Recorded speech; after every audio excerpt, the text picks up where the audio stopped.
So it's all to play for still. I think so. Do you want to bet against us?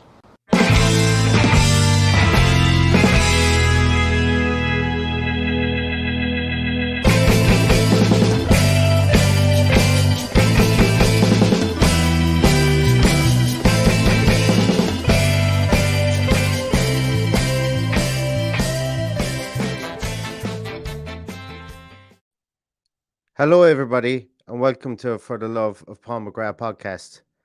The reason I'm here is I just wanted to give you a special piece of news.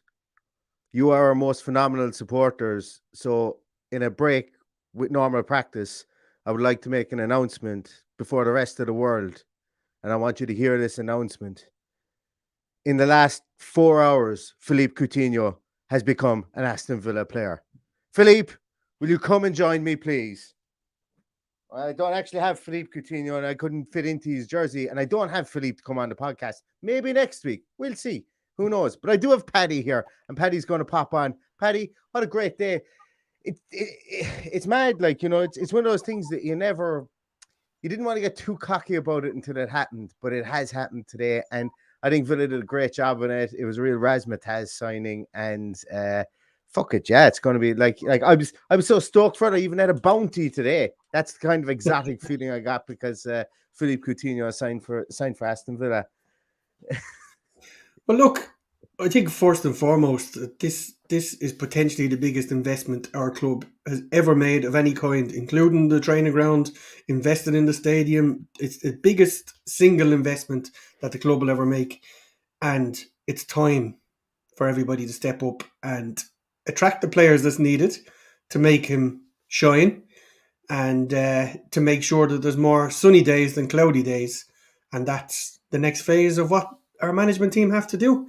But make no mistake, this is a huge statement of intent. Signing them in the first place is a statement of intent. And now it's time to play senior hurling. Absolutely. And you mentioned, Paddy, there. I think this is the most mind-blowing thing for me. You mentioned there this is the biggest investment that Villa have made. I actually, like, money-wise, I don't think it is. Because we're after getting him for about £17 million, and he's after taking a 70% pay cut. In his Allegedly. Well, we don't know that, and we're never going to know that. John Percy at the back post. I'll take John Percy over the majority of people, and it was he who broke the 70% piece. But like, even if it is, like, that means that if he's like 70% of 400 grand is quick mental arithmetic, 120 grand. 120 grand. I don't know why I'm asking you, Paddy. He's looking at me going. Well, it's still an obscene amount of money for our club. So that if you think about that and add it up over the next 4 years, I believe it's 4 years he signed for, is it? Yes, 4 years. Yeah, with a 50% sell-on fee to Barcelona, which I think is absolute genius. To be honest with you, I think that was just Barcelona trying to save face because they needed to get him out the door. Like, he's 29, he'll be 30 in June. 4 years later, he's going to be 34. You know, before his contract is up. And if we send him between now and then, realistically, you know, it's going to be, I would imagine, maybe back to Brazil, maybe China, maybe MLS. So we're not going to be reaping the dividends of another £100 billion transfer, you know. So exactly. I absolutely love the deal that Villa have done here. It shows that we can go in there, we can push our elbows out at the table, and do what needs to be done. Even though we were opportunistic in the initial bidding period with Barcelona, considering their financial woes prior to signing with Spotify. But yeah, look, let's start sharpening those elbows and let's start getting them out at more tables and see what we can do in the transfer market for sure. Absolutely. But like, now is the time to shine. We have that magnet there who's going to attract big names, and we're going to need, with all due respect to the players we have, we're going to need bigger names to help him shine. We're going to need big names coming in. They're going to keep him happy and to keep him firing. We're going to have to spend big, and we're going to have to spend big kind of quickly. So expect a big summer ahead. Expect the clear out. Expect 4 or 5 coming in, and happier days are coming. And that's the thing. I was on anybody in the UK and Ireland won't be able to see it, but anybody who's overseas, if you look at the Wednesday Social with Premier League Productions on I think it's on Premier League TV. So anybody who's outside of UK and Ireland will be able to see it, but it's geo restricted for us. But one of the questions I was asked when I was on it on Wednesday was, where do I think Aston Villa can go from here, or what would be a reasonable place to kind of see Aston Villa within the next year to 18 months. And I said, listen, let's just creep up towards the Europa Conference and see where we go from there. Build like a team like Villarreal, and we'll see what comes of it. And as you mentioned there, Paddy, I think that this summer is going to be a calculated transfer market from us. I don't think it's going to be a blunderbuss approach. I think there might be more people go out than come in, and I think that's Probably, okay, because I think that there's trust in our young kids. And that's fine too. As we say, there has to be a pathway.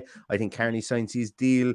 No, as we've said before, we just have a hunch that will happen. Maybe we keep on Ashley Young, and then we see what happens across the board then from there. But I don't think that the money that's being spent on this transfer today on Philippe Coutinho is going to have any effect on what we have to spend in the summer. I think this is always calculated in the second we I don't signed the think so loan either. deal. No. I think this was calculated in the second we signed the loan deal.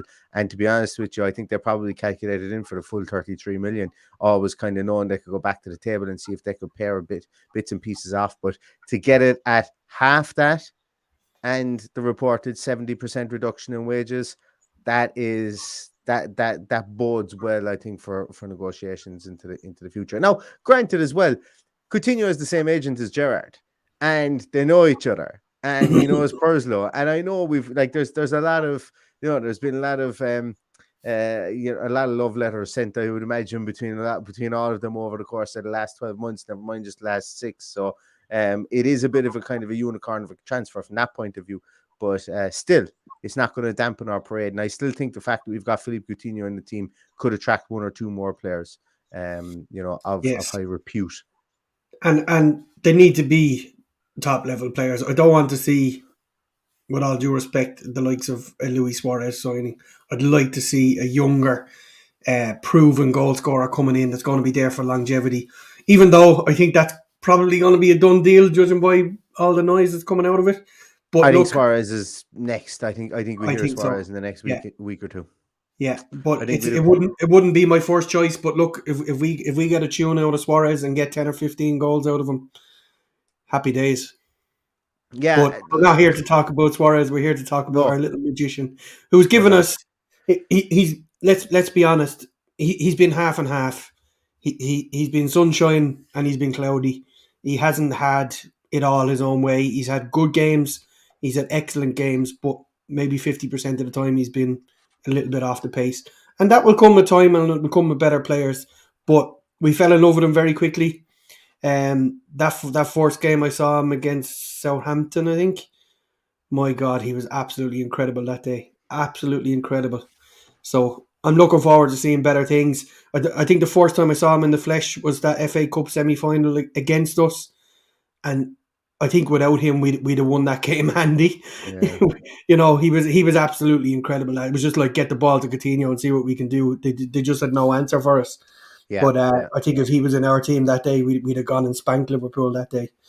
And look what Liverpool have done, how the money they've got out of Coutinho. So he's left a legacy there. They all love him, and they love him because he's left a legacy, and they love him because he was an absolute magician on the ball when he was there.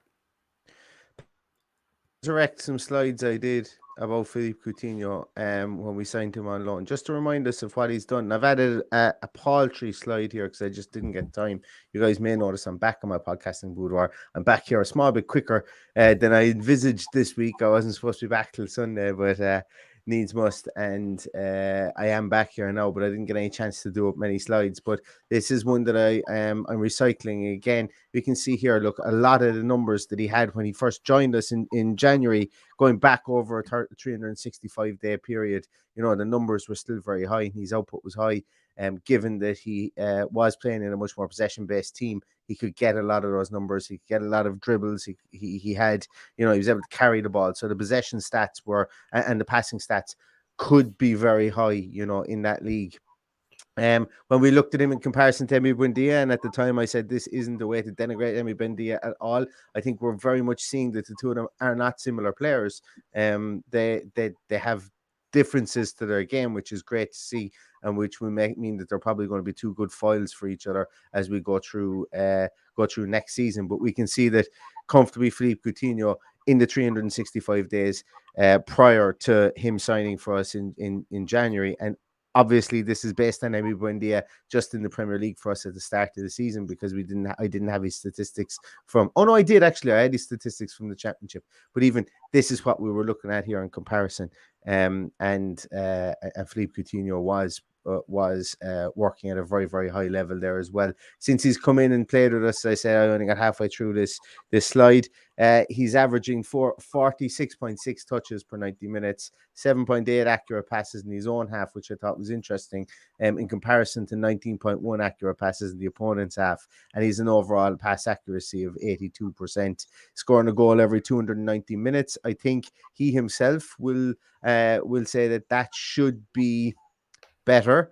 He should, and I think he himself will probably say that he should be having more shots per 90 as well, coming in only 2.3 per 90. But he's gotten us 4 goals and 3 assists since he's come in, and we haven't exactly been the most reliable force since he's been on the team. And what I mean by that is the fact we've been either up or we've been down.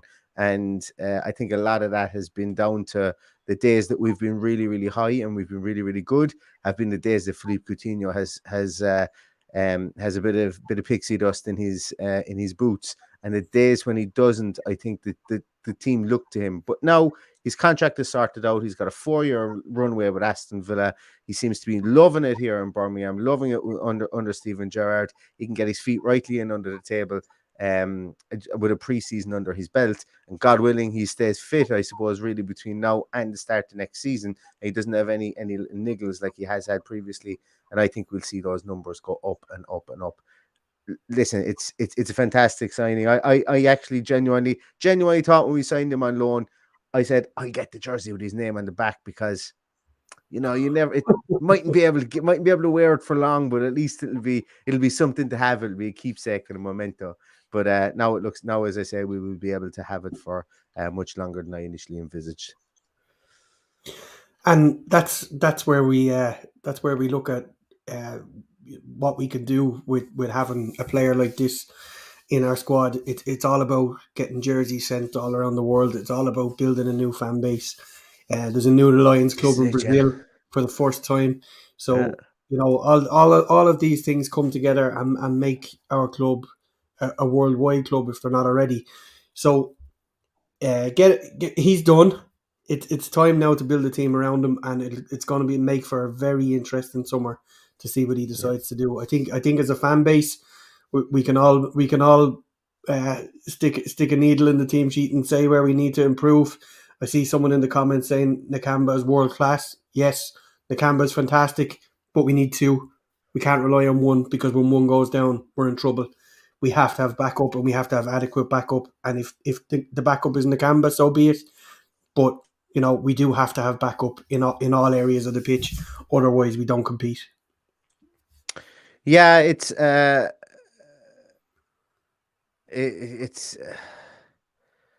yeah. Look, I'm going to be really honest. As long as we get competition at left back, competition at defensive midfielder, and I do think even with Archer coming back, that we need to have a bit more in attack, and I think that's probably where Suarez will come in and just be that kind of impact player with Archer and create a 4. Like, I don't think we're going to be relying on him, because like it's pretty much, put it this way, it's MLS, it's China, it's places like that for Luis Suarez. Maybe he gets a run out in Serie A. Maybe someone like Milan have a crack at him. But if AC Milan are going to win the league and they've got new rich overlords, well then, what can we, like, they may not want him. They may see something above that. Could they really have Suarez and Ibrahimovic in the same team? I don't know. The two of them could do something manic to each other, and wouldn't be the team or in the team I'm worried about is what happens in the training ground. I say it'd be mental. Yeah, exactly. And don't get me wrong, there's a lot of things to consider here, and if we're getting Luis Suarez in on a free, albeit probably high enough wages, just bear in mind that we've got to stick within the financial fair play rules as well. So that might be a way of getting around it by bringing in a striker of that caliber, of that age, until we can go and spend more money next year. Couple of people asking, is Archer going to be on the bench on Sunday? No, as far as I'm aware, none I of don't think he the can be, returning no. players can't. No, No. because that would mean, yeah, he won't be able to play. He won't be able to play there at all. So, yeah, look, it's going to be an interesting summer. It's going to be. I would expect the overhauls will come in midfield, and I think maybe defense, and we might just see a small bit. Like when I say midfield, I mean 6 and 8 position, and defense. I think obviously definitely left back. You know, Darren Hickey rumors just won't go away.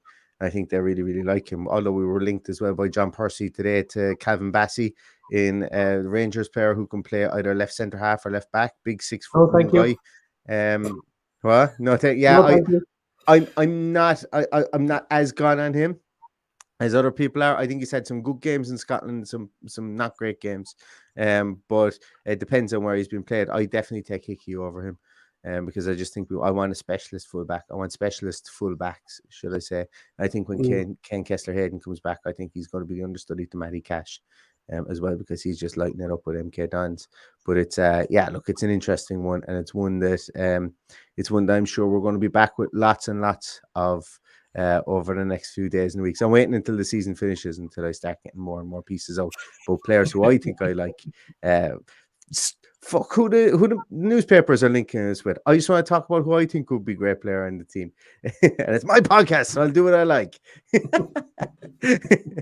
Yeah, actually, Philly D, this is what I wanted to say. Why did he come out to Thunderstruck? I have no idea about why he came out. It seems to be a song that we use, though, isn't it? We used to use it in our lead up music to the players coming out as well, if memory serves me correct. I don't know. I can't remember. There's that Black Sabbath song as well that they use all the time. Yeah. I don't know. Maybe they just had bought the rights for it or something like that, and they said they get. There's a few who I know very musical people in the comments there. I'm sure they'll tell us.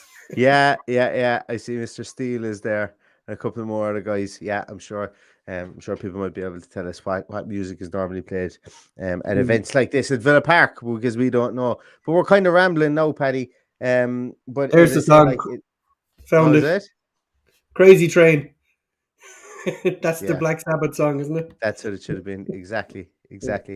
But no, I think we're kind of rambling now, and we've kind of spoke about it before, and I suppose you're kind of just, as I said, you're just kind of crossing your fingers and you're kind of hoping that it does come true. Like last night, there was people that were reporting that Newcastle were trying to steal a march and trying to get in there in the last second, and Arsenal were trying to poach him and all this kind of crack. But look, as I say, if nothing else, Villa have got their elbows out here and have made sure they stayed at the top of the queue and got a bloody great deal out of it as well. So fair play to everybody at that negotiating table wearing claret and blue, and long may that continue. And I do believe there might have been an element of panic from Barcelona when they started to see a bit of negativity. So I think that's probably what's rushed it along, that Barcelona have said, look, we'll do this deal now, and this is what you can have him for. And I think they were just happy to get him off their books and off their wage bill. So it's a good deal for us. It appears to be a good deal for us. We'll never actually find out what he was paid, and I'm fine with that too. Okay. We've got owners with deep pockets. Now it's time to dig deep and spend and get some really exciting players in there to help him. Exactly. Yeah, I just noticed as well. I noticed that I've got it down here. He's left-footed, and he certainly isn't left-footed. I just noticed it here. I think I remember when I did these slides, I just basically copy and pasted in a load of stuff from Aaron Hickey, from a slide I had done on Aaron Hickey. So that's probably where that came from. So just in case we've got anybody noticed it, I think there was somebody in the comments that actually noticed it. But of course, we all know that he's right-footed. And he's going to bang in about 12 goals against Palace, take it to the bank, remortgage the house. Coutinho with a quadruple hat-trick at the weekend against Palace, and he's going to send Paddy Vieira home crying into his cornflakes. So, that'll tell you how deliriously tired I am. that rant that went on there. But listen, thanks everybody for watching. Thanks everybody for listening. It's a shorter one today, just to mention that, you know, thanks so much to all of you for popping on. It's look, you're probably, I know I'm after dragging everybody away from the, yeah, Delboy, thank you so much. That's really kind. Thank you so much. Really appreciate Cheers, that. Delboy. And I know I'm after dragging everybody away from the Eurovision Song Contest and everything, and everybody really wanted to watch that tonight. But look, this Coutinho business was serious stuff, and we had to drag ourselves away for it. So thanks a million for watching, and thanks a million for everything you do for the podcast. You know what I always say, give us a thumbs up here on the video, and we will probably be back again tomorrow, I'd say, Paddy, with a pre-match preview of the Palace game, and we will definitely have a team sheet tantrum on Sunday. Now that I'm back in my bubble again, which is fantastic. So we will see you on both of those, hopefully, if you're around. Until then, tell everybody Villa are back, Villa are massive, Coutinho is a villain, and we can all go to bed happy tonight. So without further ado, guys, thanks so much. And all that's left to say is up the Villa. Up the Villa.